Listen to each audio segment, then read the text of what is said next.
This episode of the BREWtally Speaking Podcast is brought to you by On Point Pomade. Keep your beard and hair looking on point with their line of pomades and beard oils over at onpointpomade.com. Use our code BSP15 at checkout and get 15% off your total purchase order. So thanks again to On Point Pomade for sponsoring our show.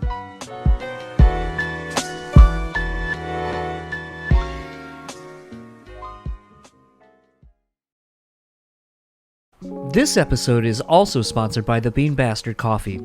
Head over to thebeanbastard.com and pick up any one of their delicious hand-roasted coffees. Coffee lovers will also enjoy their hand-cut and handmade espresso candles and soaps as well. If you're in the Buffalo, New York area, head to their store located at 448 Elmwood Avenue. And thanks again to the Bean Bastard for supporting this show. Speaking Podcast is proudly sponsored by Rockabilia.com. With over 500,000 officially licensed items in their online store, you're guaranteed to find something you need. Use our code BREWtally and get 10% off your total purchase order. Now on to the show.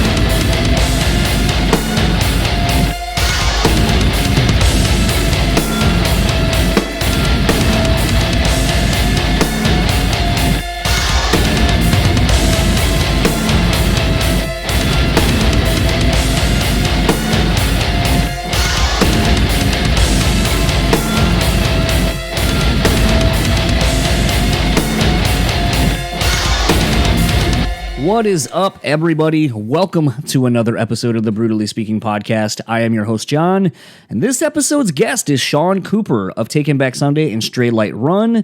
This was a fun one. Shaun is actually promoting a new live record from Straylight Run called Live at the Patch Hog Theater. It's a live album that they recorded over a decade ago, and it was supposed to be a CD-DVD combo, and basically the video footage just got messed up, and so they sat on it. They sat on it for all this time, and are now finally releasing the live record as a full on September 17th, which by the time you're hearing this is in about a week. I'm preemptively recording this before I go to Atlanta, so there's still an episode to drop even while I'm on vacation, because you know what? I still want to get you guys great episodes, and I still want to give you content week after week. But this was a lot of fun talking with Shaun. We don't necessarily keep it too much on Straylight Run or Taking Back Sunday, really. It's just kind of a really loose conversation. We talk about shower beers. We talk about just the interesting skyrocketing success of Straylight Run, leaving Taking Back Sunday at basically, quote-unquote, their pinnacle. And then starting another band and having equal success and just kind of staying with Victory Records and having kids versus not having kids and just, you know, running the gamut of a lot of different topics. And speaking of running the gamut, the beer I'm going to have, speaking of shower beers and all those things, I have a beer from New Holland Brewery, which, here it's literally across the street from the bar I work at. They have a beer called Two Truths, One Lie. And holy shit, is it delicious. It is a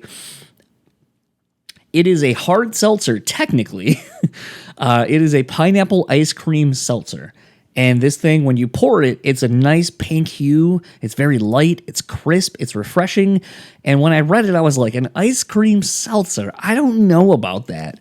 And I am here to tell you, I am all about that. I do know about it. And I am just excited that, you know, there are these crazy ass beers that are getting made by New Holland right now. They have another one, the Painkiller, like I had talked about earlier, that is basically like a take on the Painkiller cocktail. And I went out to the New Holland out in Holland, and they still had it on tap. So I was able to enjoy some of that with some friends. And oh man, it was so good. Craft beer, man, we are just in a really interesting time period right now. We are changing seasons from summer, getting ready to move into fall. Really excited for hoodie, light jackets, hanging outside when it's colder, doing some bonfires and so forth. It is my favorite time of year. And the beers are coming aplenty, the whiskeys, the flavored pumpkin things, pumpkin spice. I had a pumpkin spice latte the other day. I am all about basic bitch season, as it were. So very much looking forward to getting into these fall beers, these pumpkin beers, trying them again. And you know what I'm excited about? Getting into this conversation with Shaun Cooper. So let's get into it, and I will talk to you all on the other side of it.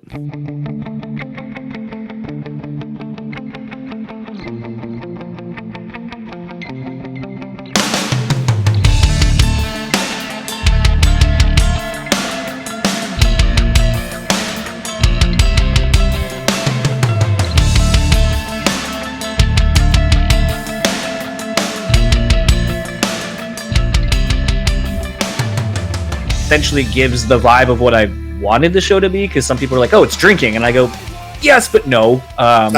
It's essentially like why everyone likes podcasts, which is, you know, it's like being a fly on the wall, like over a conversation people have like when they're at a bar or whatever.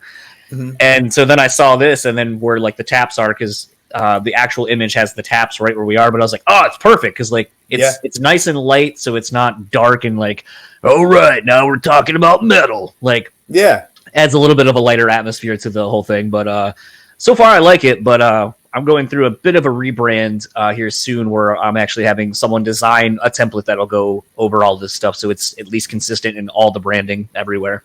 Excellent. Yeah, because, you know, I'm sure you being in a band, you started being in a band because you love making music with your friends, and then all of a sudden you had to learn about marketing and budgets and tour routing and a whole bunch of other things that you were like, I didn't sign up for any of this. No. And I still don't know that much about it. That's why now, thankfully, we hire good people to take care of that. And I can just like kind of check stuff out and kind of get an idea after, and they kind of explain it to me. Yeah, unfortunately, I'm not at that level. So everything, good, bad, or indifferent, has to be reliant on me and either a harebrained idea I have and going like, I think that works. Maybe. We'll find out. No, it's always worth a shot. But yeah, it's a very eye-opening experience. And then it kind of shows you, how much do I want to Do I want to deal with all this stuff? I do. It's worth it. Well, I mean, it's kind of funny because, like, when I had Matt Carter on a while ago, probably actually talked to him about a month and a half ago. I think we just released it like 2 weeks ago. But it was one of those things, like, he had never used this, but like with them doing like the Bad Christian thing for a while, him and Toby, he was like, I've never used this site. Like, how do you like it? And that's literally how we started the thing, was just kind of bullshitting about podcasters talking to another podcaster about technology that they use and like. And I was like, I've not really had the experience of like touring on a big scale or anything like that, but I was like, I imagine it's exactly how, like, when you, like, first couple of days of tour, you're like, what are you running? How do you like that? I've heard good things about this, like, and it's so inside baseball that it's just kind of like, I don't know if anyone else is going to dig this, but maybe they will, because maybe they're like, oh, I've been thinking about doing a show or whatever, and like there's some keys to the how to get started at least or whatever. Well, yeah, I mean, I think there's things too, like it's your personality. So you gotta do what you know and what you like, and you'll find your niche, whatever that is. You know, if it's talking podcasting gear, there's a niche for that. There's a niche for everything. I mean, I remember like when I had Steve Ebbets, producer, on a while back, and we just kind of talked about a bunch of different shit, but like most everyone was having him on and getting so nerdy about like gear. And like, I think the only time we nerded out over gear was, you know, I was like, dude, you got to work with the Cure, like, and I know like you worked because you were helping Ross Robinson work with the Cure, but like you worked with the Cure, dude, like what the fuck is that like? And he goes, so we were looking for, you know, it was really cool. And I remember sitting at like lunch, and Robert Smith had called me over to like have lunch with him at this like, you know, common area. And then we were talking about something, and he was like, oh, I always love the sound that this board got. And he goes, oh, yeah, that Neve console, I know where that is. Let me see if I can get it. And like, I know he had told that story on a few other podcasts subsequently afterward, but it was kind of funny that I was like, sorry, I didn't really talk about like producing really. And he goes, no, like I do that enough. Like, it's kind of fun just kind of talking about other things. And like, I know we'll kind of get to why you're actually here, which, by the way, how do you pronounce this theater, by the way? Patchogue. Okay, Patchogue Theater. I was way off. Yeah, Long Island definitely has some weird like Native American Indian names that have carried over through the course of time. So like you grow up hearing them, and it's not foreign to me. But yeah, the spelling can leave a little bit little confusing. Well, because the joke I always make is, so I'm from Delaware originally. So I have the East Coast in me that wants to pronounce things one way, but I live here in Michigan, and they have their own dialect and way of saying things. Some things I don't and have never adopted. Same with like back home in Delaware, like people say wooder and roof and all that kind of stuff, and I don't say them like that either. So it's kind of interesting. Like when I see some words, the vowels are usually what will trip me up, because I'm like, what enunciation am I trying to put on this? Is it the East Coast? Is it kind of the Midwest here, or what? And I kind of figured it had to be something Indian based or Native American based, just because here in Michigan we have a lot of that. So looking at it, but I just, it was like patch, and then I was like, is it patchouge, or like, you know, like Patchagua? Yeah. It was just like, I was like, oh man, I have no idea how to even say that, so I'm just gonna defer that to you. No, it's smart. It's smart to ask if you don't know, instead of just bungling through it, you know? Well, I mean, I think you're a little bit older than I am. I'm going to be 37 in like a month, but I feel like that's something that we as people don't do well at, is like admitting you don't know something. Yeah. Like, I don't feel like that's a problem at all. Like, that's the only way you're going to learn. Like, don't awkwardly try to bullshit your way through something, and then someone could be like, you don't know what you're talking about at all. And you're like, no, I don't. Yeah. I've definitely done that to myself. But, you know, I feel like teaching my kids, I try to teach them, like, hey, just ask. Like, it's okay. It's okay. And that's, like, I've learned that from them. Like, I can just ask. I don't have to pretend to know anything. Because if you're talking to someone who really knows their stuff, they're going to know right away you don't know what you're talking about. So if you try and hang, you just look foolish. So ask the question. I'm happy to explain anything if someone doesn't, know something I know a little bit more about. Actually, there's a good question, I guess, for you. Speaking of kind of learning and growing as a person, like I don't have kids and never will, but I feel like the one thing I've noticed from people, like friends having their own kids and so forth and watching them grow, do you feel like we as our generation, basically, we're kind of set up not to really know a whole lot that you can take it with you going forward? Because I feel like the kids now, the way that they're learning, the way they're just learning in general, I feel like is so conducive for actually solving problems. Not just, I read this thing, I retained it, now I can regurgitate it back to you, but now they can legitimately explain and have better tools to problem solve. Do you feel like you've seen that in kind of helping your children grow and maybe going through school? Yeah, I mean, especially with the pandemic, doing the homeschooling with them and stuff when things really got bad in March of 2020, I had to kind of like relearn how I learned math to help my son along. Like they do it like kind of 10 base, and they do lines for the 10s and the little dots for the ones, and that's not how I learned math at all. Which I think is a much better way to teach. So I think that the evolution of the teaching system has gotten really, really good, especially where we live. So that was really fun to see. So I'm like, I have to reteach myself, but it makes me think about things. I was like, why did I struggle so much with math as a kid? Well, that's why the way I was being taught was a bit archaic. So I think with the internet and learning how people learn and people learn in different ways. So I feel like my kids will have a better understanding for sure. So I hope that, I've been playing in a band. I haven't been going to college and learning how to teach kids, but there's so many people that have, and we have a lot of friends that are teachers. So I feel like all of that progress has been huge. So they definitely have a better understanding. And if you don't know something, you can just Google it. You don't have to go to the library or take out the encyclopedia or something. So that's a really awesome thing too. So I feel like I've become a better learner as I've gotten older and learned how to use the internet. I was an early user of the internet. I had a computer and was on AOL and stuff when I was about 12. ASL? So yeah. Dude, I mean, it was crazy. In those chat rooms and yeah. Who did you ever pretend to be back then? I never pretended to be anyone. I was always like me. Like, yeah. I didn't really mess around or like role play or any of that. I was always just this kid, but I was in like the punk rock chat rooms and things like that. But that was fun. But yeah, now knowing like how to do it and how to find real information and get it to my kids, like now they're starting to understand, hey dad, I want to understand how this works. Can we figure that out? I'm like, yeah, man, we'll find you a good YouTube video. Like we got access. I feel like at times, like I say all the time that it's interesting that we literally have, a wealth of knowledge on our devices, literally in our pockets at all times. but how we somehow, with so much access to be smarter or more informed, at least, that we actually seemingly have gotten dumber. Because I don't feel like I was actually just having a conversation with a friend the other day about, kind of, again, talking about how if you don't know something, that's fine. Like, just, whatever, ask questions or whatever. Mm-hmm. But I was like, adversely, I feel like you have people who, like, I may read something and it may be something that sparks an idea, and I'll go, so I was reading this article. I haven't had the time to really fact check it, research it, whatever. But the thing that made me, the spark of the idea is still there, and that's still valid, and it's still a good, possibly a launching point to talk about something. But I don't feel like even we do that either, like where people are willing to take responsibility to say that these aren't facts, this is an opinion, and I haven't had the time to even fact check what I'm saying. But like I said, at least owning to the fact that you're trying to flesh out an idea and still forming your own opinions on something. But I feel like it's interesting that people aren't even willing to say that. They're like, oh, I saw it on this site. And it's like, did you read it? No, I read the headline. I got the gist. And it's like, that's not how that works. Yeah.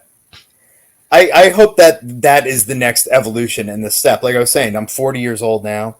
I was on the internet at 12. So like, I definitely went down rabbit holes of looking at stuff and conspiracy theory and all this but I was very young. So I have had the time to process and like come out of that. And like, I was a young, impressionable kid, and people are getting into this at an older age as internet access gets to people and smartphones and the whole thing. So I would hope to think that the loudest, most controversial points of view we're hearing the loudest right now. It's the people like you and I think, who are taking the time to process it of like, I'm not an expert in everything. I'm not an expert in COVID or vaccination or what's going on in Afghanistan, like all the things that are really hot button issues right now. I'm like, I need to take my time to process this and understand it. So all the loudest points of view are the most reactionary people, and that's not me. So I'm hoping what the next step in the game of knowledge and understanding is that people starting to see, okay, I'm going to take my time before I voice my opinion on this issue because I don't know. So I think that's the next step. I don't know that it is, but that's my hope for a brighter future. I feel like the problem is, though, too, in addition to everyone just needing everything now and turning things over, I feel like we're also in this weird first culture where like you see the comments first, and like that's literally the comment, and you're like, what does that do? What value does that add? And I feel like that's the thing, is like everyone wants to just talk about something and not learn. It's funny, as I get older, some of the isms that my dad used to say to me just start ringing louder and truer as I get older, where it's like, you have two ears and one mouth for a reason. And I'm like, yeah, that's a thing. That's a thing people should probably remember. Yeah. And that's good advice. And I think that's strong parenting too. So that's what I try and instill in my kids, and I feel like that's a big part in becoming a parent, is understanding issues so you can explain them. Like my kids are 4 and 7. So like I need to take things down to a level that they can understand. It's like, yeah, I do have 2 times as many ears as my mouth. So that's a good point of view. So, I also think with the first culture and stuff like that, maybe these kids aren't getting enough attention. So like, well, I need to comment on this music video, but if I write first, I'm going to get some attention here. Like, I'm the first one in. Cool. Well, what does that get you? Like you said, it doesn't get you anything. You're not producing anything. So what? You're there. You didn't watch the thing you're commenting on, and you're so excited about it to get that attention. Well, isn't that sad? Like, you gotta, I don't know. Like, I think parents got to be more attentive with their kids, and also to like help explain, like, yo, this isn't real attention. This isn't good. What? And I think that's so, like, I know, and it's funny because like I love all kinds of, I mean, as I clearly have a Kanye bear next to me, and Aaliyah skateboards and stuff, like I'm into other things other than predominantly metal, which is what everyone assumes I am only about. But so when I say this name, I don't know if it means anything to you, but like Doc Coyle, that is in Bad Wolves, but used to be in God Forbid. He and I had talked about, just social media, and like it's still so new, and what does it do to performers and entertainers, and something that him and I always talk about and have a relationship with is basketball and professional sports. Uh-huh. And, there's this debate about, who's the greatest? Is it LeBron? Is it Kobe? Is it MJ? And, and the game changes too much, just like music. You can't really, it's apples to oranges. But at the end of the day, something that we talked about that, at least that LeBron that really can't be negated is that LeBron has his whole career has always been in the 24-hour news cycle that we now live in.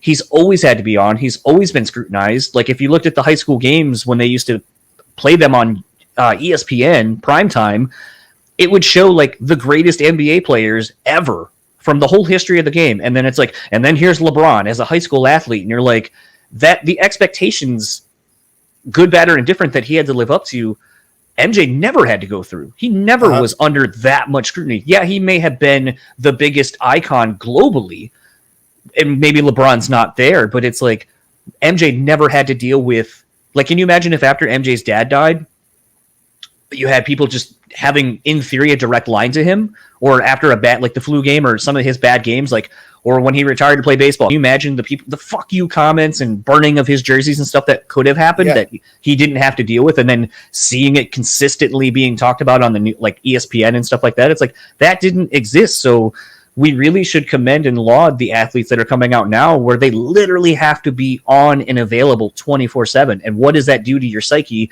in addition to having to be one of the best athletes in the world?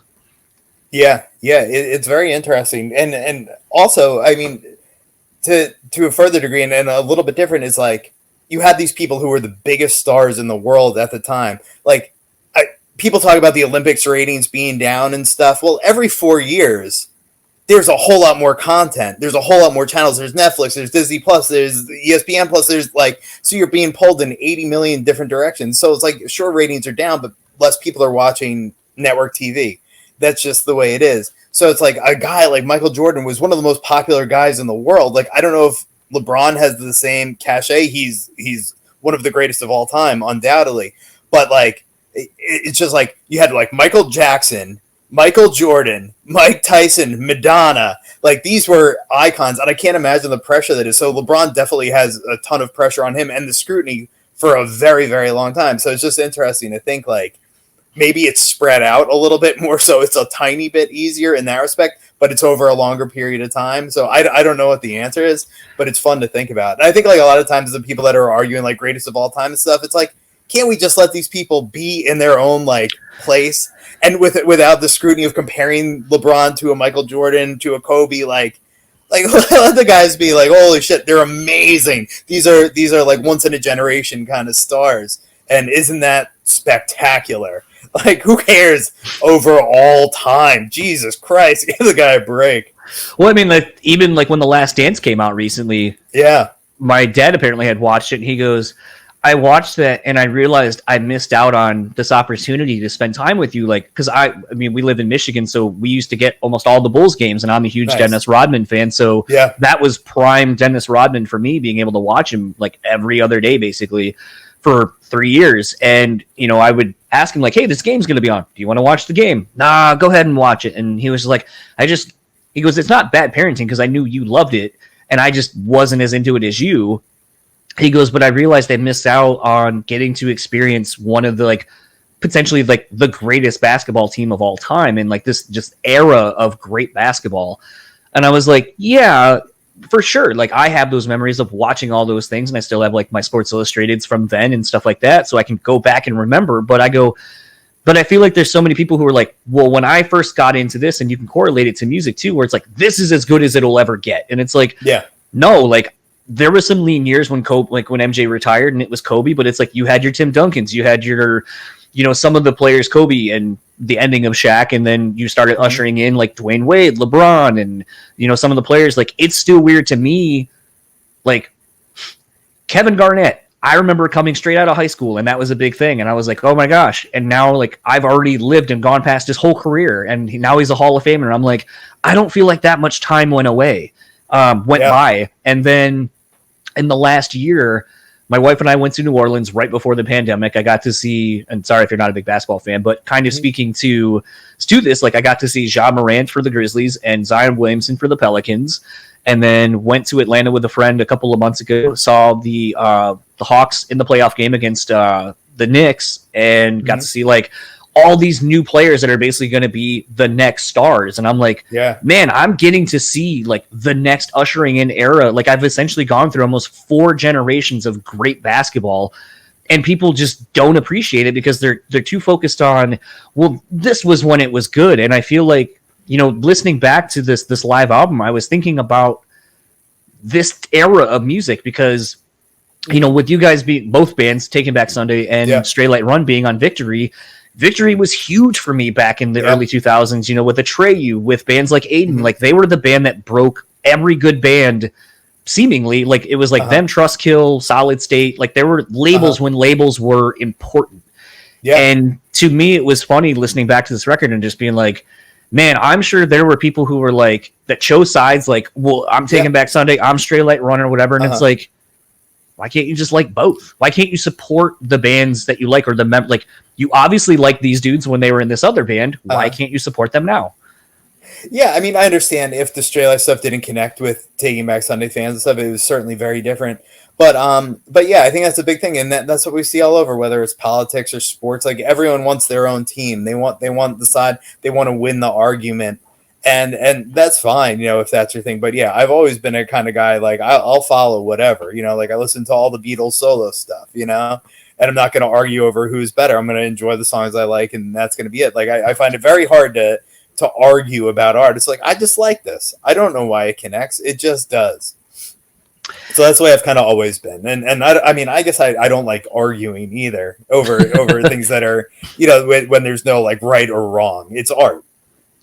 What? It's funny. I saw a meme yesterday, and it was someone stating a quote unquote fact, and they're like, well, that's my opinion. And they're like, factually, you're wrong. And they're like, well, that's my opinion. And it's like, no, but this is a fact. Like A plus, like, you know, essentially A plus B equals C, or, you know, whatever. And then the person's just like, but that's my opinion. And it's like, you can have an opinion, but when it's something that you're dealing in facts and truths, it's not necessarily opinions can't factor into that. It's when you're talking about something that's very, blanking on the word I wanted to use, but basically like music. Yeah. I know there's music that's not inherently not good. Like, and I can tell you why, like compared to something else, like from a composition, from a production standpoint, this may not be the best thing. But then I can also sit there and go, but this is what it makes me feel. This is why I like this.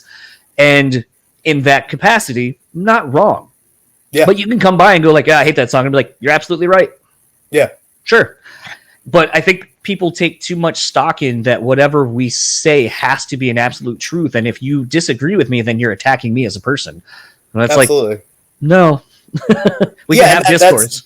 That's ego getting in the way. It's like, that's what makes the world go around. Like where I live is a melting pot of all like a lot of different cultures and opinions. And because of that, everyone gets along real well. Like everyone just wants their kids to go to school and have a good day and have a good lunch and come home and maybe play some video games or, you know, play baseball. Like it's just like, we're not that disconnected where you have to argue about every little thing. Like you tell me you like a TV show, I don't like it. So what?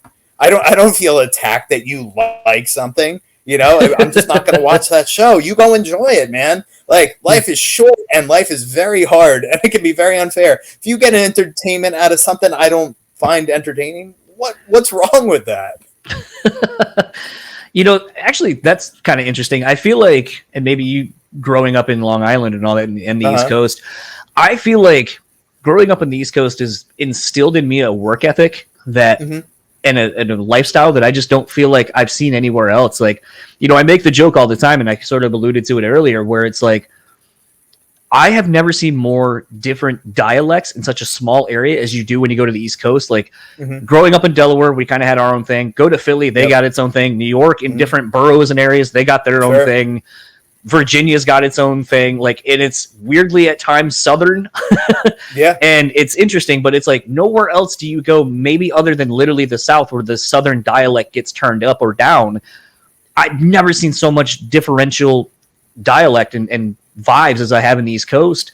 But I also feel like in my traveling around in the US now, at least, the East Coast just moves, and the people, you can tell an East Coast person versus anywhere else, because I think we move quicker, we have more talk faster, we paint Picassos with our swear words, and it's one of those things where I just feel like when I I connect better with people from back east, just because I feel like there's just intrinsic thing that we just get about each other right out the gate. And it's kind of weird because like when I went to the West Coast, like I've said to people, I'm like, it's too slow out there. Like people are just too lackadaisical. Like their day doesn't start until like noon or 1. And I'm like, that ain't me. Like I get up and I got to go. I got stuff to do. Yeah. And I realized, and I'll pose this to you. So when I worked for a company that did screen printing for like major like places like Diamond and PacSun and stuff like that, we were constantly dealing with people out on the West Coast, and we had to be on their time schedule. And I feel like because so much, you know, especially with New York being a big mecca for like business, that they work around the global clock, basically, of, you know, the Japanese people are up, so we got to be up and we got to get these business deals going and so forth, that I feel like it's so ensconced in us from a young age that we have to be cognizant of other areas and other things and get jobs done quickly, that I feel like that just doesn't exist anywhere else because that's not been the environment that people are raised in. Have you ever noticed that, or do you feel that way at all? I mean, you feel the different paces wherever you go, and especially like worldwide, you know, as you go, you see, like, I feel like the East Coast is similar, like the UK seems to have a similar like hustle and bustle about it, especially like London and stuff. So I think it all just depends on where you go and what areas you're in. And I'm sure, like, you know, I'm in the artsy world, but I'm sure in the finance world on the West Coast, it's probably similar to that. So I don't know. I mean, I definitely feel the paces, especially when you're in the South and stuff. Things move a little bit slower, and I have to be more patient. I'm like, yo, man, I'm in their world. I can't get this coffee line to move any faster because that's not my world. It's similar to like if I go out to a bar now and it's a Friday night and there's a whole bunch of like young 20-year-olds and everyone's yelling and everyone's being crazy. I'm like, yeah, man, I'm on your time. I can't be annoyed or bothered by this because I'm in your world. This was my world. I was the lunatics just like you guys. Now I'm old and slow and whatever. So yeah, I think it just depends on where you are and where you're at and stuff. But yeah, I don't know. I think it just depends on the circles you're probably moving in with that stuff. You just hit on something that it's funny as I've gotten older. I think it's been funny to grow with some of my friends who are, like I said, you know, having families and so forth, and we're not, and going, you know, one of our favorite watering holes where I actually met my wife is gone now. And we were talking about one of the last times we all went, and they're like, oh, that bar went downhill, you know, after we stopped going. And I go, no, we got older. Like that bar wasn't really catering to us anymore. It was catering to the young 20s and the young business professionals. And we were. Yeah, we grew out of that era of our lives. Like, so yeah, when you go, like the people we knew that worked there the whole time that we would go there, they left and like stuff like that. But it's like anything. It ushers in a new era of things, and not everything is meant for you all the time. It's not. Yeah. And that's the one thing. And it might get me into hot water, I guess, potentially, but it's the one thing I feel like in this, everything has to be tailored to me and my experiences and what I want. I feel like that's the one thing that everyone seemingly has kind of forgotten, is that not everything has to be inclusive to you. Like, that's sort of the nice thing about having niche things is like, and getting older is like, maybe you don't want to go to the loud, noisy bar. Maybe you want to go to a place like sort of in my photo where it's like, you got all these nice 10, 12, 15-year scotches, and it costs some money to go there, and it's a little bit quieter, and the conversations you're actually having while you're having these drinks are a little bit more meaningful because you have more life experiences behind you. And I feel like there's a little bit of that as I've gotten older and seeing the generation coming up behind us, which I do love some of the changes that they've made globally for us and being more outspoken and talking about important things. Sure. But I feel like at times, sometimes they miss the point of when sometimes the exclusivity or earning something or not having something not be for you is where you kind of get appreciation for something. I know that's a really weird way to say it, but I think you kind of understand where I'm going with it.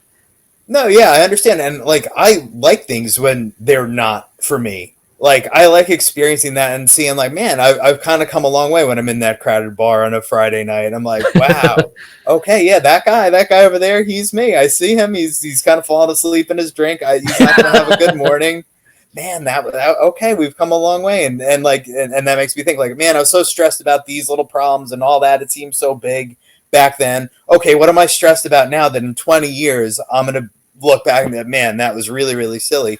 So like I like having those experiences. I don't want to do it all the time, of course, but just kind of witnessing the fact that I can be in these uncomfortable situations and I'm okay, and the world is not all meant for me, and I'm okay. Like my house is meant for me, my wife, my kids, like that. That's the stuff that's important, and what's going on in the outside world. Like let them have their thing, and that's fine. But yeah, like I feel like it's important to experience that discomfort too, whether it's your work life or whatever, to keep your brain going and to figure out how to interact in those situations and how to get along and be all right.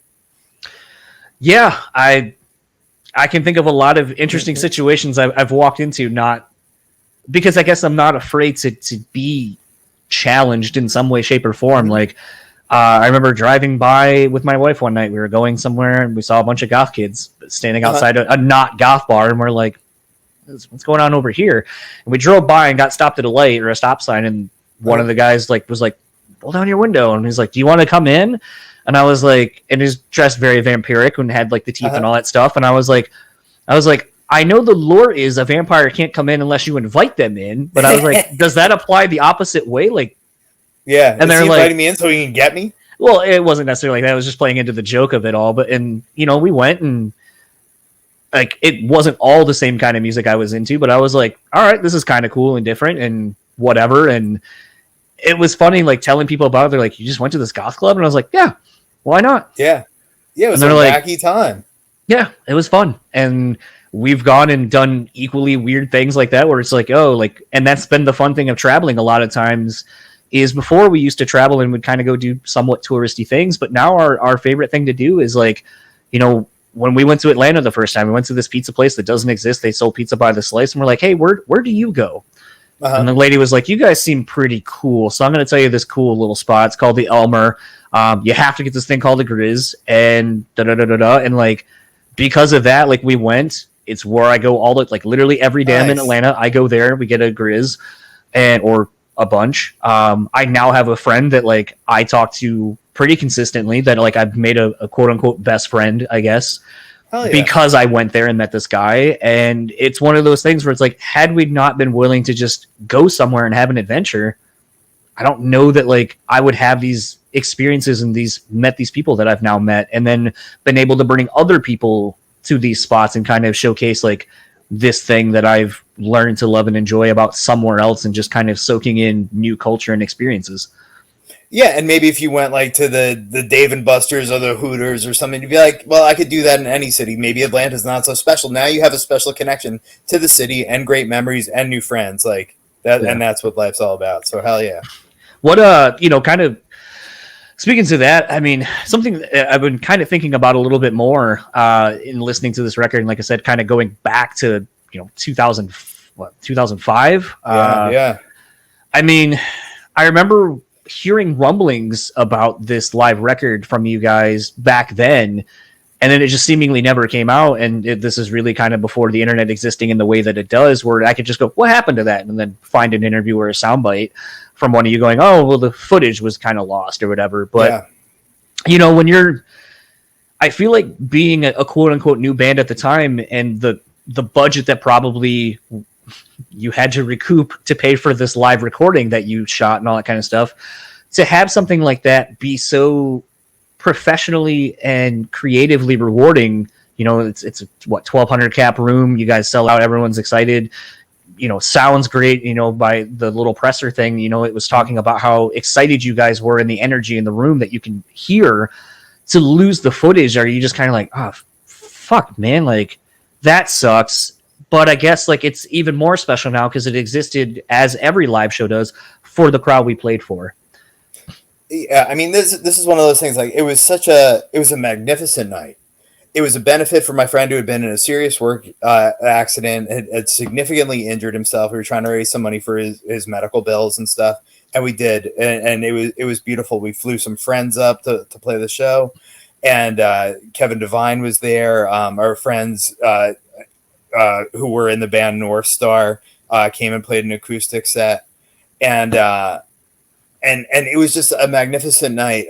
Michelle, John's sister, now Michelle DeRosa, had a whole dance troupe come out. We had an entire string section, and it was one of those nights where the band, like, we couldn't have done a better job under all that pressure. Like, I've had a lot of those nights where they can be hit or miss. Like, maybe something's off in your mix, or like you're expecting this big glorious night and it just doesn't work out and it's crushing. This, we all hit it. The string section was great. The dancers were great. The vibe in the room was great. Our management had done a lot of work to make the show happen. And we're like, wow, we really did it. Then we started to hear the audio mixes that our friend Brian Russell had recorded. And we're like, wow, this is sounding amazing. Then we see the video footage and we go, oh, we can't release this. Like, this was a magical night and a wonderful moment. And we did something really good. And like, we can't put this out. We can't put our name on it. So it was crushing. So we just kind of put it on the back burner for all of these years, wondering how we could, like, there was no way to redeem the visual footage. But we're just like, well, I guess we're going to sit on it and we'll figure out another method to put it out or something. Then interest in the band started waning and things just went downhill. Financial crisis hit the United States. Everything was a mess, perfect storm. And I kind of just forgot about it. Then some things started happening. Things started coming around more recently. And there was interest in Straylight Run again. And there was interest in putting this out. And we signed a deal with Craft Recordings to release this stuff. They bought up almost all of Victory's catalog and stuff. And they said, hey, we want to do something with this. We said, you got to be kidding me. We would love this to see the light of day. And suddenly here we go again. And Straylight is kind of a thing. And maybe we'll play some shows. And maybe this thing will actually come out and people will get to hear it at least. Because the audio sounds magnificent. And like, listening back now all these years later, I'm like, I thought it was good then. This is even better than I had remembered. And we got a nice new mix on it. It sounds clean. It sounds good. And the label's interested in promoting it. Like, this is an amazing perfect storm. Like, everything that went wrong in the past back in 2005 is going right now in 2021 in the midst of a global pandemic. Like, what are the odds of that? And let's take advantage of this. So we feel really, really fortunate that we can finally release this thing. And it's great. I'm very excited for everyone to hear the full thing. And we've put a lot of time and effort into making it sound good and the artwork and everything. So I'm very excited for this to finally see the light of day. It was kind of funny in reading, like I said, the like bio behind the whole thing. It kind of reminded me of a life lesson that I've kind of taken as I've gotten older, where it's like, especially doing this podcast, like, there are so many times I'll try to get someone and it just doesn't happen. And then maybe a couple of years go by or whatever, and then all of a sudden now the opportunity's there. And so it's a lesson in what may be deemed a failure or something not successful isn't necessarily that. It's what a fellow podcaster, maybe you know him, Dewey Halpus, that does Pure Pleasure podcast and used to be in Anatomy of the Ghost and Portugal the Man. He always says it's not a no, it's just a no right now. Yeah, not yet. And so it's one of those, like, where I feel like maybe it just wasn't the right time for this to come out, and it really did need to take someone who cared and wanted to actually give this the release it deserved, versus, you know, everyone knows kind of how Victory and Tony were and are, but where it's just one of those where it's like, oh, is it not going to make me money? Fuck it, then I don't care. And whatever, and it's not going to get the attention and love that it deserved, that all of you obviously put into it when you listen to it. Yeah, and I mean, the thing was, like, it wasn't necessarily Victory and stuff with anything. It was just, we had a vision for the thing and a full, like, DVD release, because there wasn't streaming then. And it wasn't that. So we didn't even, I don't even think it was really discussed maybe doing audio only or something, or like that we had just put out the first record and I think the EP was coming out. So it was like the timing wasn't really right for an audio only thing. Like, we had just put out all those songs anyway. So it's like, okay, well, here they are again, live. Cool. Actually, so it was just like the whole vision just went out the window when the video was not proper. The irony, though, is in thinking back to that was basically the time frame where that was what everyone did. Like, I can't, and the Used is really one of the bigger ones, but Victory Records was really good at doing this with their bands, where you would have the record, you tour your cycle on it, and then basically right when you're recording your follow-up, that's when they would put out either a live album or the reimagined version of the CD with either a compilation inside or things like that. And something I had actually learned over the years is, and Victory is so smart with this, one of the few things that Tony was really good at with this is that a lot of those repackaged things that either have the extra CD or DVD or whatever, that those count as an extra sale. So even though it's one unit technically as the package, because there's 2 discs, that counts as 2 units sold. Right. And I thought that was so smart. As I learned that, I was like, well, that's why I have like 7 different versions of Suicide Notes and Butterfly Kisses. Cause like Tony understood Tony understood like how to generate sales. Yeah. And so it was one of those, I was like, that is such a smart thing to have done. Then I'm surprised that honestly, even with the EP or whatever coming out, that he didn't release like repackage the first record or the EP with the live album or something like that, and just kind of try to push something that money was already spent on and try to recoup some of it in some way, some shape or form. Yeah, and I don't remember exactly, and because the contract was done with the EP too. So we were like, I don't know, like I think the band might have funded the recording and stuff. I don't remember how the money moved around and stuff from all that time ago. But yeah, it was just all I remember is being so depressed that we couldn't put out the footage. But yeah, it was just like, okay, well that's done, and it seemed like the label might have been losing interest in us too. Who knows? I can't even remember all the details, but yeah, it's very interesting, bringing back a lot of wacky memories from that time. Speaking of kind of, I don't know if wacky memories is the phrase, but something and you're one of the few really, I think in almost 5 years and 300 episodes where I can really kind of ask this question and get an interesting answer back potentially.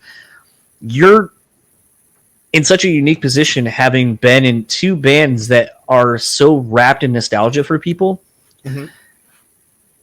What is that like where, and I'm kind of working my way through the question, but what is it like to be a part of a band where so many people have such a, like, it's ingrained in them that your music and that you grew up, like they grew up with you essentially, but also maybe in some capacities that's as far as they ever went with you. Like they haven't grown completely with you into whatever you're doing that's new. Like, is it kind of weird to exist as almost a past version of yourself in someone else's eyes? No, it's just it's just nice to exist at all. When we were writing Tell All Your Friends, in my head, the goal was to make a record, hopefully get a record deal. Mark and I have played, our drummer and I have played in bands since we were young kids, and we couldn't even find a singer. Then we met up with Eddie and Adam and John, and we finally had a group of like-minded people who were like, okay, let's write some songs. Let's go on the road. Let's do this thing. It's like, whoa, we're all into this. Then we started writing songs that we all really liked. So then the goal is, all right, let's play some shows, and hopefully let's record this EP. Let's record what songs we have, and maybe some of our friends will come to the shows and sing along. So it's like the dream was always, the dream was as grand as you could be. But the realistic hope is that we could play some shows around Long Island and whatever. Then suddenly we get a record deal. It's like, okay, well, maybe we can tour on this through the summer. Then I'll go back to college, and I'll get on with my life and find whatever job, because I don't know anyone that plays in a band for a living for a year, let alone 20, making a living and providing for the family. So it's like that's not going to happen. But maybe some people sing along, and that'll be cool. So that. To even be referenced by anyone who got into this record into Tell Your Friends 20 years ago and connects with both bands I did is amazing. So if they stop listening after the first couple of records, like that's fine. It seems like we continue to grow and pick up new people or remind people of who we are. So maybe, like we were talking about earlier, bring it full circle is maybe they were done with us for a while, but maybe they're picking it up now. So maybe the self-titled record we did 10 years ago, it wasn't not yet, and maybe they're into it now. So we've seen nothing but growth with our band since John and I came back 10 years ago, and we've kind of gradually leveled up, and I think we've evolved as songwriters. So if we've had to do that on, maybe it's not on the grand scale where the band was in 2005, but we've had really, really solid careers, and you know, our kids aren't wanting for anything. We're continuing to survive through a pandemic after a long layoff and stuff. So it's amazing to know that anyone is stuck with our band and is still listening that many years later. So I'm grateful for it all. Yeah, I think like it was kind of interesting because when I looked up the theater, because I was like, what does this theater hold? Mm-hmm. And it's like I think a 1,200 cap room. Mm-hmm. And to think of that, because like I love a lot of music, and a lot of times I love following other musicians when they go to something else, either whether it be a solo project or whatever, because it's interesting to be able to then see what that person individually kind of brings to the table in the band that maybe you didn't hear the influences before. And it was kind of interesting thinking about how in such a short amount of time you're able to, and granted, I know it's a hometown theater, so there's a little bit of that too, but not discrediting that in a very short amount of time, you guys went and are playing theaters that quickly. And the other side of that is like, you know, I was thinking about when Foo Fighters started and they were showing like footage of the first couple Foo Fighters tours. Don't give a fuck that Dave Grohl was from Nirvana. That didn't get them any success. They still had to like reestablish and re-earn all the fandom that they now have to where now they're, you know, who they are now. But it's interesting to see how quickly people actually did kind of support and follow you, and both bands really. It's one of the few instances I can think of where both bands were able to be successful and one didn't just drop off and was looked at as the lesser than. And it's really interesting to see that, because I can point to so many other bands. I mean, shit, I even ties to Taking Back Sunday. I booked Fred shortly after he had left the band, and he literally came. It was like, I have one date and I'm in your area. Can you make a show happen in like 3 days? And I was like, best I can do is this bar. And He's like, okay. So like we did it, and it was really cool and getting to talk to him and stuff like that. But it was one of those where I'm like, no one really like hit the name, and his name or even Taking Back Sunday's name didn't really matter. People weren't really coming out. And like, I've done that with Joe from Fall Out Boy when he had a side project. Like I booked him at a coffee shop and paid him like $200, like literally handed him the money. He was like, thank you so much for giving me the money. Like, I was like, dude, like you're in fucking Fall Out Boy and you're stoked that I gave you $200 to like play this coffee shop, and like no one was there. And it was just one of those things where I realized that like people aren't, I guess, like me, where they will follow. And I've seen more stories of non-successful side projects than I have where people follow them. So it, like I said, you're kind of the anomaly of being in not one, but two, and having success with them pretty quickly right out the gate, and sustaining that success as well. Well, I mean, you know, what John and I did leaving Taking Back Sunday as we were on strapped to a rocket ship to the moon was crazy and a horrible, horrible idea. But it's what we felt we had to do at the time. You know, like normal people don't do that. Like you're achieving your dream for the first time ever, and you're just going to be like, oh no, I don't think I'm going to do that anymore. So that was really wild, and it was wildly controversial, and the internet was just gaining steam and stuff. So a lot of that, all the rumors and innuendo and stuff behind the scenes was made its way around. So it was such a controversial, wacky thing that there was a lot of interest in the band at the start of it.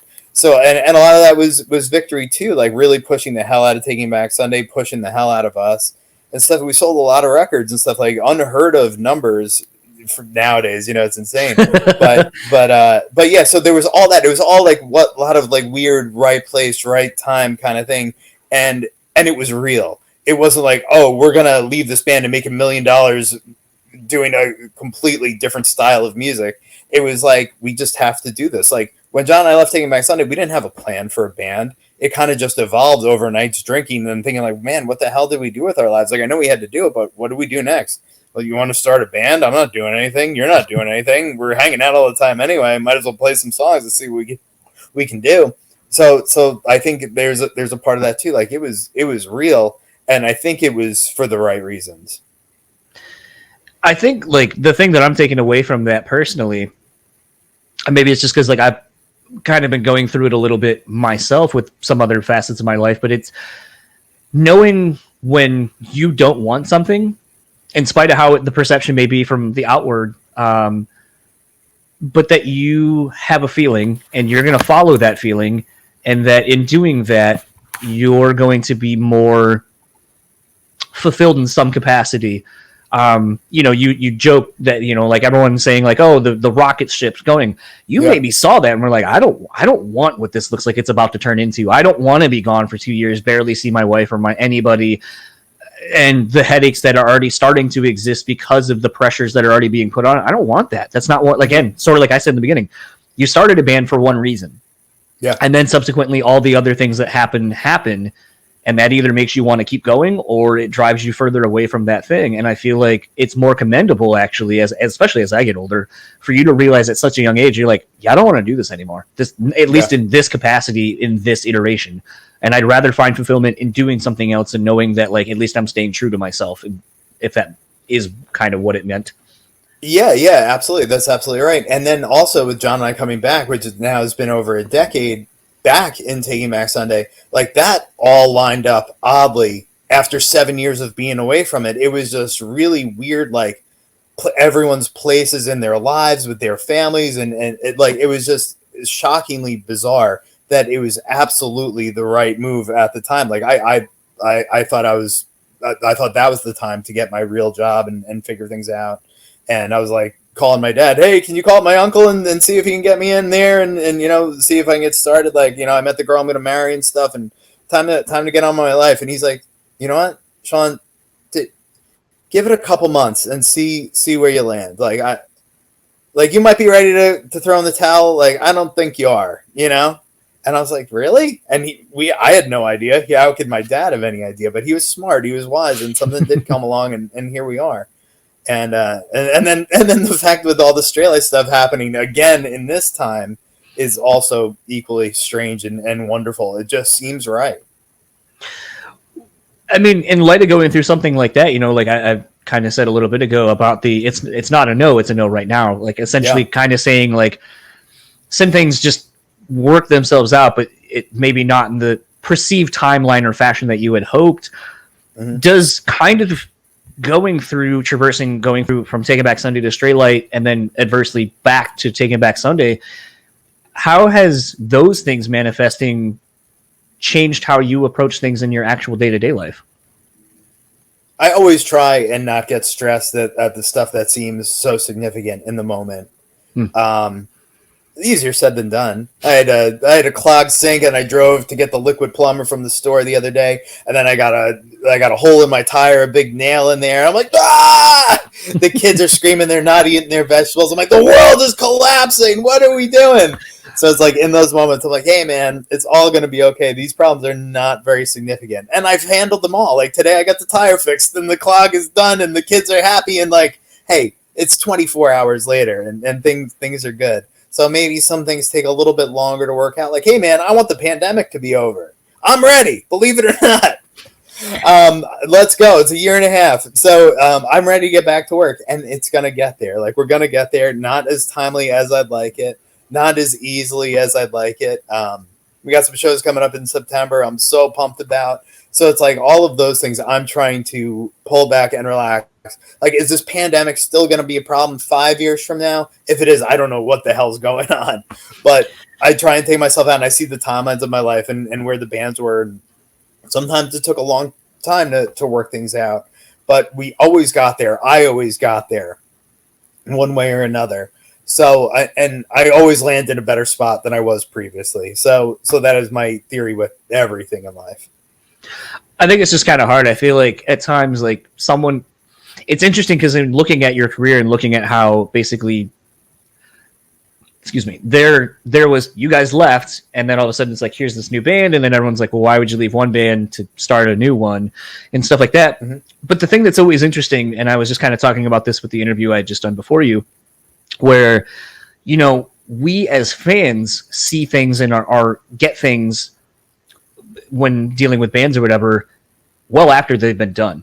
But like what we don't see is all the things that basically were percolating behind the scenes to get us to this point. So like, it's interesting when talking about a record and people are like, well, I really like this record. And it's like, yeah, potentially you as the artist have already, between demoing, starting everything, pre-production, recording, and then finally having it done, and then whenever it gets released, you know, because the label might be like, we want to put this out in Q4 for whatever reason to go inside with this tour, whatever. You might be a year and a half removed from that already, and you're already starting something else. But we as the listeners and we as the fans are just getting the first taste of whatever now. And you were excited about that, where you're like, yeah, that was cool, but I'm already moved on to the next thing, which you're not going to hear or see about for another 2 years. And it's weird because we perpetually are behind whatever you're doing currently. Like, we never are, and even still in today's 24-hour news cycle, we're hardly ever caught up with what you're doing. And so it's always weird, like I said, like anything you do, it's what you've done. And we hardly ever get to see what you're currently working on in real time to then be excited about that as well. And I feel like it's a weird way to have to live a life in any kind of creative and professional fashion, where it's like you're constantly being judged on something that is based on experiences and things that have already happened to you versus it happening to us now for the first time. Yeah, it's definitely a tricky thing. I think what all of us in Taking Back Sunday have is that we get really excited to play the new songs for people.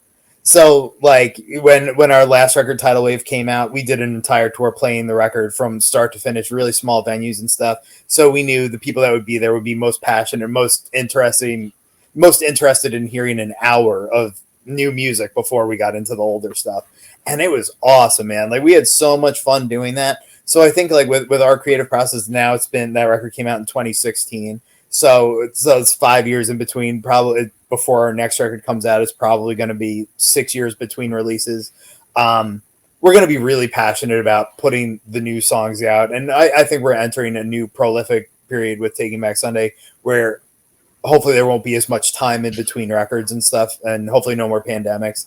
So I think we're going to we're gonna churn out stuff, and it's going to be a much quicker process. And I think the world has adapted to that too. It's much easier to get medium out now in a quicker way with streaming platforms and stuff. So maybe there's not going to be the big turnaround time, and maybe the songs aren't going to languish as much. And like, I definitely had frustrations, like trying to write songs from afar, but now we've finally been able to get in the same room and start working on them, and things have been moving really, really quickly when we're able to get in the room. Like, we're all in different states and stuff, so that's kind of tricky.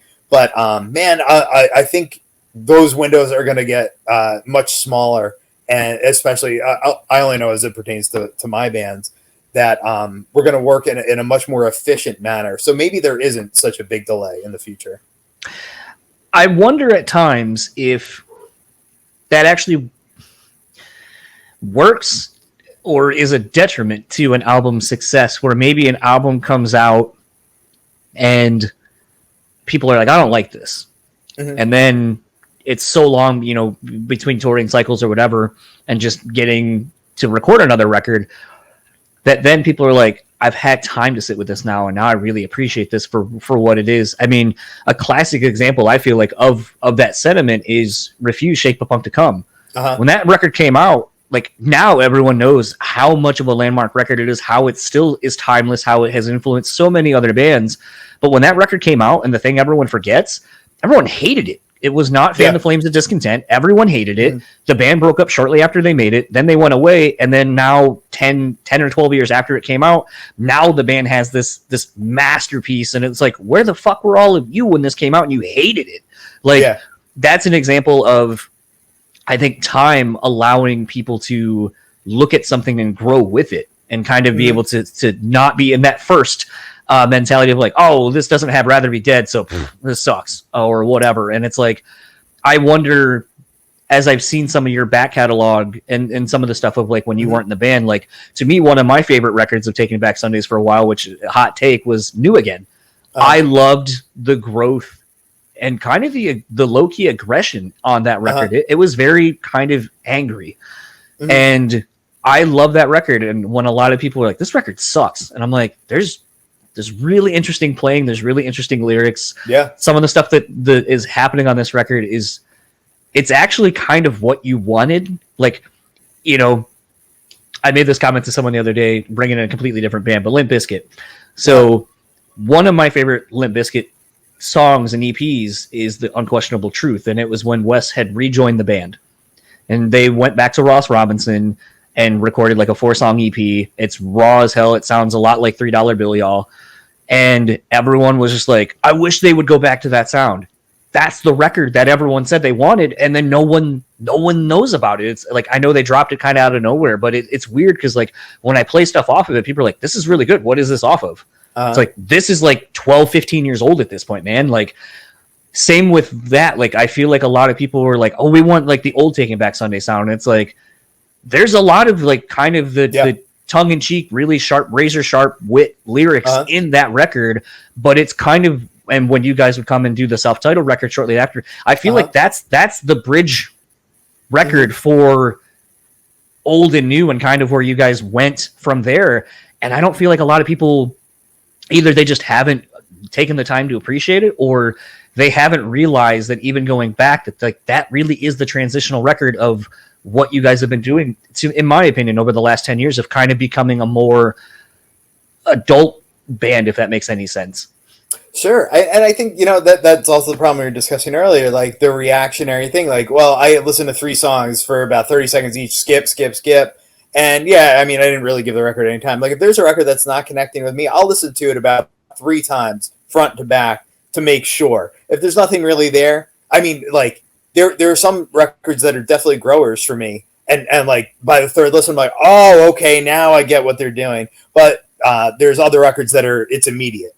Yeah. And so I feel like you have to give every record a little bit of time if you give a shit about the band. If you don't, cool too, move on. Why sit there wasting your time? But I feel like when New Again came out, it was a very tricky time in the band. The scene that Taking Back Sunday came from was considerably uncool and stuff, and people weren't really listening to rock music and stuff, and it was just I don't know. It was a weird time just in the world and stuff where rock music was concerned, and I think it's kind of come around a bit, just where the world is, and appreciating guitar rock, where that really wasn't the case, right in that moment.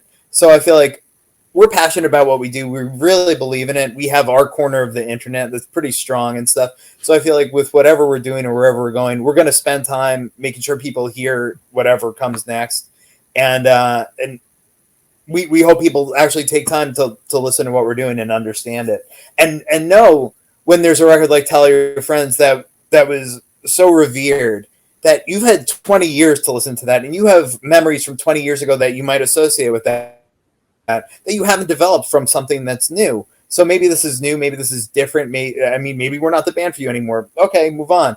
But if you care, like give it a second and try and pay attention, because I feel like we're evolving and we're growing, and I feel like we're only getting better. And I could be wrong. Well, no, but I think everyone for their own appreciation needs to take a minute. If there's a new TV show, I'll give it a few episodes before I call it quits. And so I hope it's the same with our stuff. I wish my wife was that way. She'll give a show like 3 minutes and be like, this show sucks. I'm like, yeah, I don't even know everybody yet. yeah. And I understand too. Maybe something so off-putting that you can't stand another second. But I'm only that way with reality TV. I'm like, what? Oh, that's I what can tell this is scripted. Yeah. Yeah, that's her bread and butter, is the Real Housewives of whatever city that she happens to be watching. And I'm like, for someone that hates, the only one that I got into for a hot minute was the Melbourne one, because the drummer from Silverchair's wife was in it, so you would see him on occasion. Oh, crazy!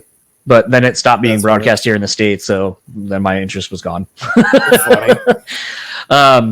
Kind of a last couple of questions for you as we're wrapping up. I saw on your Instagram I don't know when it was, I think it was a pretty recent post, but your shower beer. There's been times where we're all have had a long day or whatever. I'm like, turn the shower on for me, crack open a beer, and just leave it in there for me. I'll get there. Or even, as I've resorted to on occasions, shower whiskey Cokes. Nice. So it's one of those things. I feel like I thought it was a pretty known thing that shower beers, but it seems like it's not as well known. So do you get strange looks when you end up doing that, or is that kind of still just a nice relaxing way to end your day? No, it's a very rare thing for me. With that day, that it was from long ago enough. I remember I was out shoveling snow, so it was freezing cold, and I worked up a hell of a sweat. I was drenched because it was all bundled up and stuff. Like I remember I had my face mask on just because it was so cold. But like we had probably 3-4 feet of snow, and my walkway is pretty big and stuff, and I had to shovel out the cars and stuff. So I was working my ass off. Probably burned like 1,000 calories. And I was so hot and sweaty, but also cold that frigid you get, just like, man, I need a hot shower and a cold beer, knock off some of this muscle tension and stuff. And oh man, it was glorious. I just sat in there for a while, and the beer was so cold. And I have a gluten intolerance thing, so I get gluten-free beer, and it works much better for my gut. And man, it was a great day, and I'll never forget like the coming in with the satisfaction of knowing I did a good job and I salted everything, kept the walkway safe for anyone walking through, and no one's going to slip and fall and break their necks. And I got the cars out, so if we got to get some food, we're good. We can get our groceries. And man, this beer is delicious. That was a treat. But yeah, highly recommended, especially after a hard day's work like that. Something you cut the grass, you're shoveling, you're doing, whatever you got to do. It's a good way to end the day. But yeah, man, that's a glorious time. Making me miss the cold weather. It's coming pretty quickly. Yeah. And I'm gonna hate it 2 weeks in. I will say like the greatest thing I ever did was because here in Michigan, especially in Grand Rapids, we get just dumped on, and so I invested in like a pretty cheap, like $150 snowblower, and was just like like one day I was like, I'm tired of my back being like, and every 2 hours, like having to bundle back up and it taking all this time. And I was like, I'm just going to get a snowblower, working smarter, not harder. Hell yeah. So, and then it makes me feel, and because I'm not doing much actual work, like then I found that I've been even more prone to being nicer to my neighbors. And I'll be like, I'll get your sidewalk in the mouth of your driveway. And excellent. You don't have to, because like I have this and you have shovels. So whatever. Yeah. But, either way on that, but like I just saw that and I was like, oh, it's funny because like sometimes I'll talk to some people about they're like shower beers, and I'm like, never had a shower beer. So, a fun question. I don't think the band has done this, so if you have, and I've just somehow missed it, then apologies. But take it back. Like a lot of bands are doing beers now. Like my fridge back here, I have a bunch of the Deftones beers and so forth. But nice. What would a Taking It Back Sunday beer taste like? Man, we would go like we've discussed this a lot too. We would go straight up lager.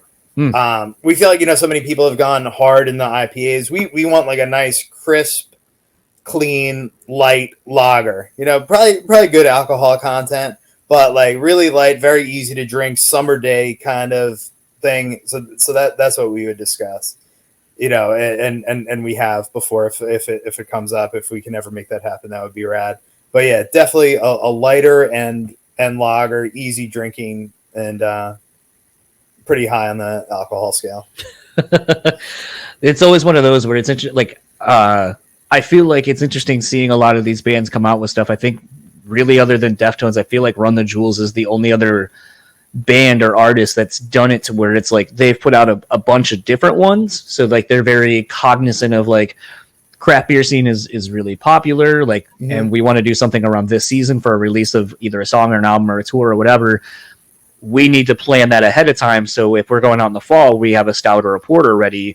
Yeah, and smart. I feel like Deftones is one of the few where it's like, they're I don't think they've really done a lager. I'd have to look behind me, but a lot of theirs is like browns and stuff like that, and they they have IPAs and stuff like that. But it's one of those that they're one of the few that I think has done really interesting job of working with a specific brewery in Belching Beaver and doing, making the cans look cool, having it celebrate a song or a record, and kind of having it almost encapsulate sort of in a flavor profile, I guess, sort of what like maybe that album represents to them or something. It's awesome. Kind of it's interesting to kind of just see another creative way to explore something you've done creatively, but doing it in a completely different medium and seeing how people arrive to this is what we're thinking about, or like how much thought really has gone into like if we were to do a beer, we like we're kind of light and fun and about having a good time, so we don't want something where you're kind of one and done because that's not who we are or what our music's like. So we want something that you can sustain and have a good time with over a couple hours and a couple of beers. Yeah.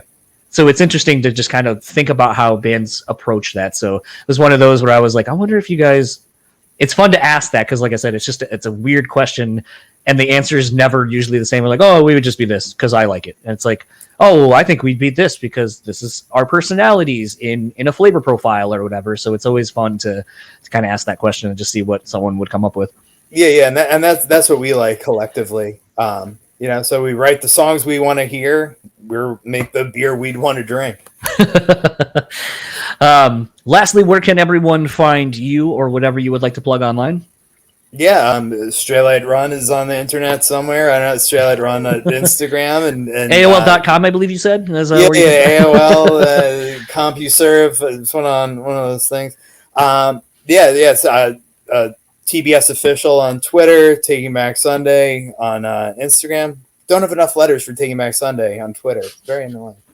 But yeah, Straylight Run on Twitter. Shaun W. Cooper, Twitter. Shaun W. Cooper on Instagram. Pop up there occasionally. It's a mess out there. So, well, I tend to find those that are actually living their life are too busy to actually be posting about stuff. So that's usually the plan. I like that most of the people that I follow that used to be overshares have dialed it back a bit and are now posting really good things. That's me now. Cool. Yeah. It's awesome.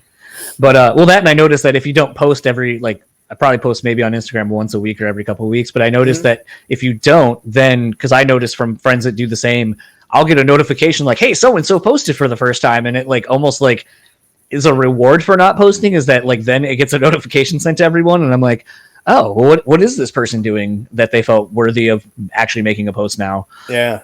So, well, thank you again for taking the time. And hopefully, I know Taking Back Sunday comes around here to Grand Rapids quite a bit. Really love it there. Yeah, it's great. I love it here. And I know we have plenty of gluten-free beer around here, so maybe next time you come through and if the pandemic aside allots, we'll have to go grab a beer and just bullshit for a little bit. If you're up for that. Man. I'm totally down. Yeah.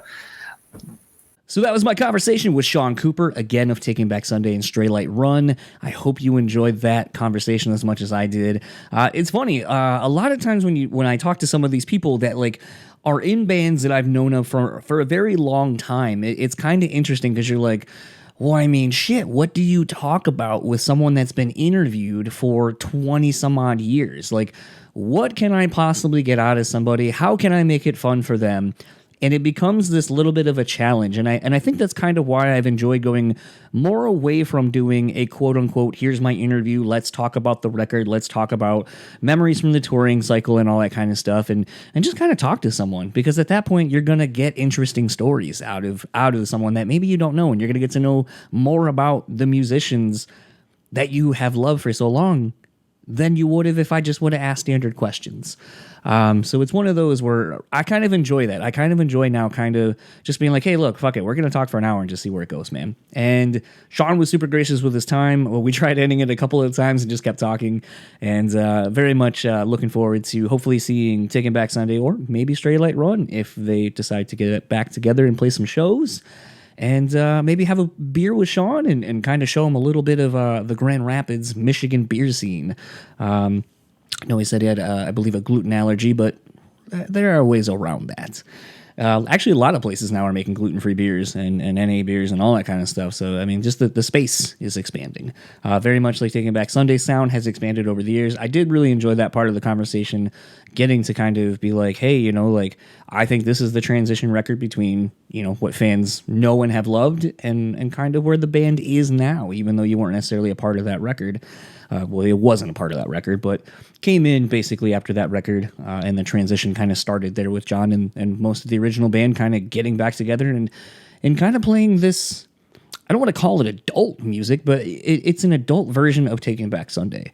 Dan and I, when Dan was still a part of the show, we talked about that with Emery, how being a part of Emery's musical career, it feels like these last handful of records are really just you growing with a band that has gotten older with you. Listening to the new Kanye records and the Jay-Z records that have come out over the last, recently, and then with Jay-Z a couple years ago, I was telling someone, I go, it's interesting to look at their careers, and you can kind of see the young men they were when they came into the game, and then basically shifting into men, especially like Jay-Z's 444 record.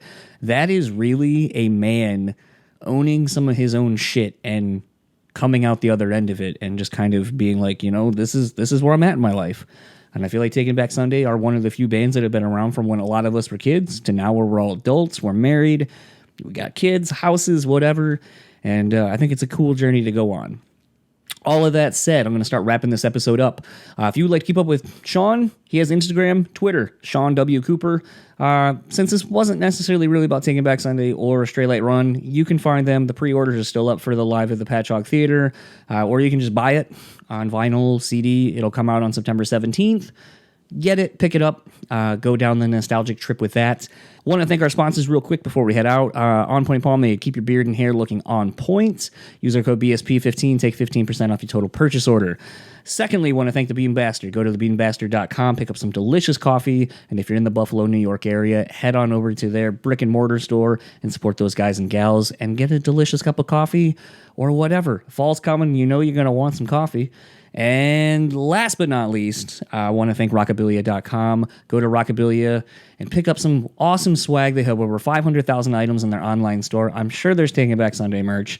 You can go over there and use our code BREWtally, BREWtally, and take 10% off your total purchase order. So I want to thank all of our sponsors for supporting us. Support them if you are able to. And lastly, before we get out of here, I want to remind you our Patreon is live, www.patreon.com/BrewSpeakPod.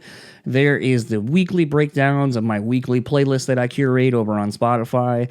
There is the new side podcast, What I Learned from a Podcast, and just a whole bunch of other cool shit that I've been doing, plus back episodes of the podcast. And you get to hear every episode that I've already done preemptively before it drops. So with some of these episodes, like you could have heard this episode that you're already listening to now. You probably could have heard it about 3 weeks ago when I did it. So with some of these, it takes a little while to get them out week by week. But if you are a member on our Patreon, you will hear everything before it comes out, pretty much as soon as I do it. I have a couple interviews coming up this week before I go on my vacation, and you'll be able to hear those as soon as it's done. So little more bang for your buck if you would like to hear more of the podcast and support the podcast in another way as well. And for the BREWtally Speaking Podcast, I am John, and I will talk to you all next week when the guest is Justine of Employed to Serve. That was a fun one. Can't wait to get into it with you all then. Have a great week. Oh, that fucking sucked. Shao Kahn, what'd you think? That was pathetic. Yeah. Coach, what'd you think? Fucking embarrassing! Okay. I mean, I knew it was gonna fucking suck, but I think those guys were a little rude. Austin Powers? How about new? Okay, I thought we were gonna get the Austin Powers vote. We did not. John, use that for your podcast. It fucking sucks, but you knew what you were getting into. It will result in less listens. You're gonna see a decline in listeners if you start the show with that. You're gonna see 30 seconds in, the number will plummet. And I will be there at the bottom of the plummet saying, I fucking told you, don't use this fucking riff. It sucks.